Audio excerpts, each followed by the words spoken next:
Learn a language and improve your health. Did you know that learning a language has some amazing health benefits? Learning a language improves executive function, delays dementia, and aids in the recovery of stroke. I am so pleased with you to be able to share what I learned during my interview with Dr. Thomas Bach. He is a researcher at the University of Edinburgh. His work centers on the impact of multilingualism on cognitive functions. He has a degree in medicine as well as a PhD studying acute aphasia, and he taught at Cambridge University and worked for several years in neurology psychology in Germany and Switzerland before moving to the University of Edinburgh. So I asked him, what led you to do your research? And almost any brain disease can cause difficulty with language. So he did a lot of his early work focusing on that. So eventually be able to help people. Brain disease, trauma, stroke can cause people to do things like confuse nouns and verbs, adjectives, etc. And he really wanted to use his training and skills in medicine and his personal passion for languages. And throughout his career, he has worked for several years in neurology and psychiatry in Germany and Switzerland. He moved to Cambridge in 1995 and worked in the MRC Cognition and Brain Sciences unit. His main area continued to be language and the brain, and particularly language dysfunction, and he moved to Edinburgh in 2006. And in 2007, he read a study that really changed everything for him, and it was all on the cognitive function of bilingual children. And the study showed that there were very clear advantages in cognitive function, such as attention for these children, and really clear advantages in what we call executive function. And what these executive functions are, that this part of our brain that helps us switch tasks. And I know it's also been found that bilingual children tend to have better problem-solving skills later on and short-term memory. So then the question is, if having exposure to more than one language had clear cognitive benefits for children, what would this look like for older people? And do these positive effects remain for the rest of a person's life? So in 2007, a paper was published suggesting that bilinguals develop dementia 4 to 5 years later. And there's no drug treatment that can delay the onset of dementia by more than a few months. And this study was done in Toronto. And the subjects were mostly people who had been born in Central and Eastern Europe and in fleeing the Nazis emigrated to North America. They were all very similar genetically, having a very similar background. They were all very similar socially. They had all had this very similar experience, and their education factors seemed to be similar, even the ones, some of them had missed several years of school. So the big question is, this is an all very similar group of people, and is their level of education a factor? So at times, the group of people studied who tend to be better educated. This is why they're learning more than one language. And Dr. Bach talks a lot about the different types of people that we might call bilingual or multilingual in any society as sort of a sandwich model. We've got immigrants, people who are just arriving, and they need to learn another language to be able to function. And we have people who are perfectly bilingual, and oftentimes these might be the children of immigrants who speak one language in the home, and they go and have their education in another language, and they grow up speaking both of those languages perfectly. They also have the case where maybe one parent has one native language and the other parent has another native language, and they want that child to learn both of those languages, and one parent speaks to that child in one language and the other parent speaks to the child in the other language. They grow up naturally being bilingual. But he talks about the term multilingual, and I really like what he has to say about it, that multilingualism includes lots of us who didn't grow up in an environment like that, but we can still be multilingual, speak numerous languages, and to varying levels of skills, right? So we've got our immigrants just learning. We have the classical definition of bilingual, and we have multilinguals, which we can all be multilingual regardless of where we are. And he talks about the term multilingualism being preferable to bilingualism because it's very inclusive. It includes different languages, no matter how you got them, where you got them in life, no matter what age, and plurilingualism.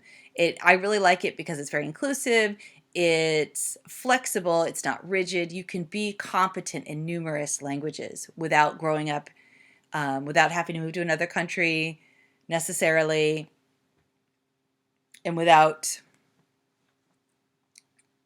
having to have had an environment that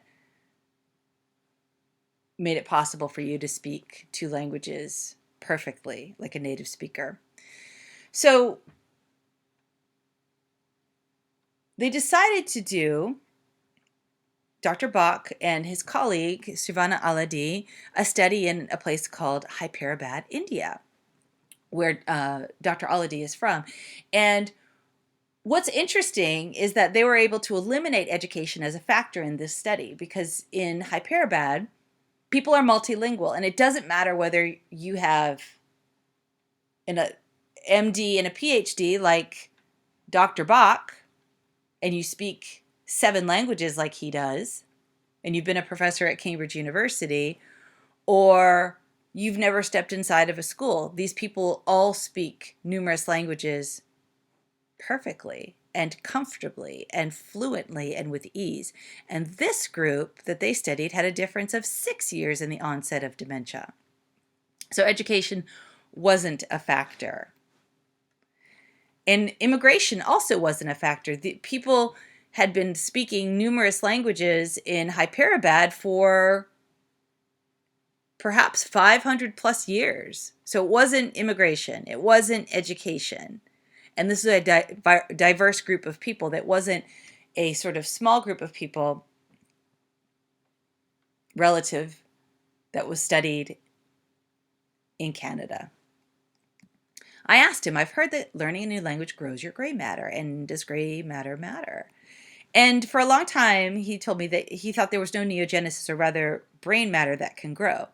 And there was a Swedish military study where Army recruits had a very 3-month intensive language course for very practical reasons. And in the end, you could find differences in their brains. But according to Dr. Bach, what's crucial for the brain is not just the gray matter, but how it's connected. So it's the connectivity, it's the network. The languages help you create a stronger network in your brain. And so I asked him what types of dementia can benefit from learning languages.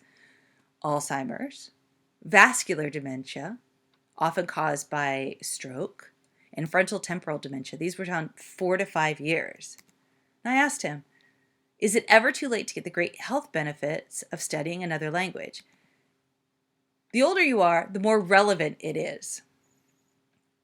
I thought this was fantastic news because it's never been easier to be exposed to another language. And he really likes to think of it specifically for more as a mental exercise than for mastery, that languages are relevant. And in his passion for informing us on how amazing languages are for our health, he has a website called Healthy Linguistic Diet, and it talks all about languages and getting languages into our life. So I asked him what he thinks the ideal learning period is, the ideal amount of time. And in my many years of teaching languages, people who are just starting out, novice level learners, I wouldn't recommend doing anything more than a few hours a week. And shorter periods of time are better at this level, which makes sense. So if you are just starting out in a language, you're learning words and phrases. Trying to listen to long paragraphs and understand them is going to be a more taxing exercise for you. And definitely doing that over a long period of time, so for an hour, would be unrealistic. And Dr. Bach believes that 4 hours is pretty minimum. And I would even say 5 hours a week is pretty ideal, because it gives you enough time to invest, to make a difference, and to make progress, but without being mentally taxing. So for me, when I'm starting out in a language, I do about 5 to 6 hours a week, and my sessions are about between 30 to 40 minutes long. This way, I'm not becoming mentally exhausted and I'm still getting the benefits. So 5 hours a week is pretty ideal. It keeps you learning, but it's not too much. And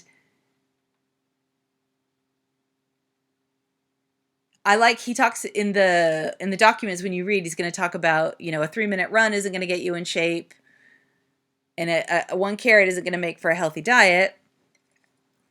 So yes, shorter bursts, but spreading out those 5 hours a week into shorter periods of time. And then think about it, when you become more proficient in a language, right? When you are easily recalling and understanding words and phrases and you're able to make your own sentences, then it's really a natural transition to do longer periods of time in the language. And I asked him, how much time does a person need to invest daily to reap the health benefits of a language? And he said, it's not a linear relationship. So you definitely want to get some language in there every day, or most days. For example, if you're a beginning language learner, you might not want to go and do 2 hours in one setting in a week. That time's better spread out. And I asked him what further research needs to be done in this area. And he said he loves this field because there's so many open questions and there's so much to learn. So, and I asked him about the ideal dose, which we've touched upon. Really, it's being able to have regular exposure to language, according to Dr. Bach, as a mental exercise. I would say to combine it, a mental exercise, as well as gain some skills for periods that aren't going to be too mentally taxing. So as I said, for very beginners, I would say start with 30 minutes. As your language skills grow, longer periods of time are going to be absolutely fine, right? As your skills grow, so think of it as your words become phrases, your phrases become sentences, your sentences become paragraphs, your paragraphs become long and accurate and extended. The longer periods of time you can engage in language immersion and study without it being exhausted, or exhausting rather. He has been involved and told me about a project called Lingo Flamingo. It's amazing. So they're just starting on using languages to treat dementia, not just prevent it. And so this man, Robbie, was a lawyer who spent some time in Germany and Norway teaching English. He became a lawyer. He came across Dr. Bach's research and contacted him. And the idea is to teach particularly older people in nursing homes foreign languages as a mental exercise. And people go into these people's homes and teach them languages. So action steps. So find the time. Find at least 5 hours each week. That's what I would say, is to find at least 5 hours each week. Because I think that's realistic. That can be broken up into sort of periods of 30 minutes that are not too mentally taxing. I find my time with combining it with other activities. For example, I combine learning languages with my commute, doing my errands, cleaning, or exercise. And plan ahead. I like to do my 5 weeks at a time because it keeps everything fresh for me. And if I find something